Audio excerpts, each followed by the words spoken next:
চন্দ্রকোনার নবনিযুক্ত বিধায়ক সুকান্ত দলুইকে শুভেচ্ছা জানালো এএমএমসিএইচ এর স্বাস্থ্যকর্মীরা। শুভেচ্ছা জানানোর পাশাপাশি একাধিক দাবি দেওয়া সম্বলিত স্মারকলিপিও তুলে দেওয়া হয় বিধায়কের হাতে।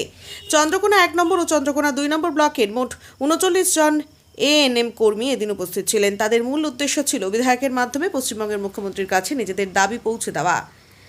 এএনএম চুক্তিভিত্তিক স্বাস্থ্যকর্মীদের প্রধান দাবিগুলোর মধ্যে রয়েছে সমকাজে সমবেতন স্থায়ীকরণ এবং 2011-12 সালের পে প্যারিটি কার্যকর করা।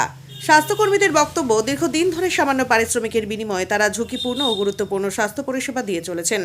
করোনা পরিস্থিতিতেও তাদের ভূমিকা ছিল অত্যন্ত গুরুত্বপূর্ণ। তাই স্থায়ী কর্মীদের মর্যাদা এবং আর্থিক নিরাপত্তা নিশ্চিত করতে সরকারের প্রয়োজনীয় উদ্যোগ নেওয়ার দাবি জানান তারা। বিধায়ক সুকান্ত দলুই বলেন, এএনএম কর্মীরা আমাদের একটি দাবিপত্র দিয়েছে মুখ্যমন্ত্রীর কাছে পৌঁছে দেওয়ার জন্য। আমি দায়িত্ব নিয়ে সেই দাবিপত্র মুখ্যমন্ত্রীর কাছে পৌঁছে দেব। গ্রামীণ স্বাস্থ্য ব্যবস্থাকে সচল রাখতে এএনএম কর্মীদের ভূমিকা অত্যন্ত গুরুত্বপূর্ণ।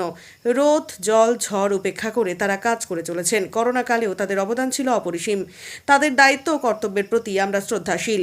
আমি চাই তাদের উন্নতি হোক এবং তাদের ন্যায্য দাবিগুলি গুরুত্ব সহকারে বিবেচনা করা হোক।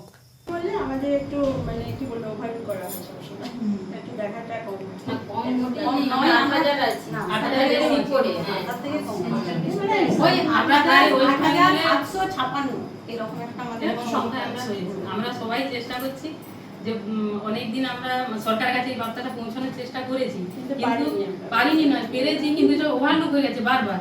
মানে আমরা অনেকবার বলতে চেয়েছি যে আমরা এত কাজ করছি, আমাদের জন্য কিছু করা হোক, বা আমাদের 11-12 সালে আমাদের প্যারিটি দেওয়ার কথা সেটা কেন দেওয়া হয়নি, কিন্তু সেই বিষয়ে আমরা সঠিক উত্তর আমরা দেখুন এটা সবাই একটু মানে হলে উন্নত হলে কাজের একটু এটাও বাড়ে, নাহলে মেন্টাল প্রেশারটা একটু হয়ে যায়।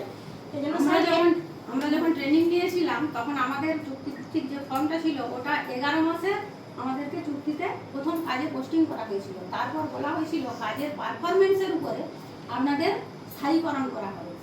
কিন্তু আমরা তো পোস্টিং হয়েছি প্রায় 17-18 বছর, সরকার পাল্টে পাল্টে যাচ্ছে, আমাদেরকে সেই বাচ্চাদের লজেন্স দেওয়ার মতো একটু একটু দেখে এই অবস্থায় পৌঁছেছে।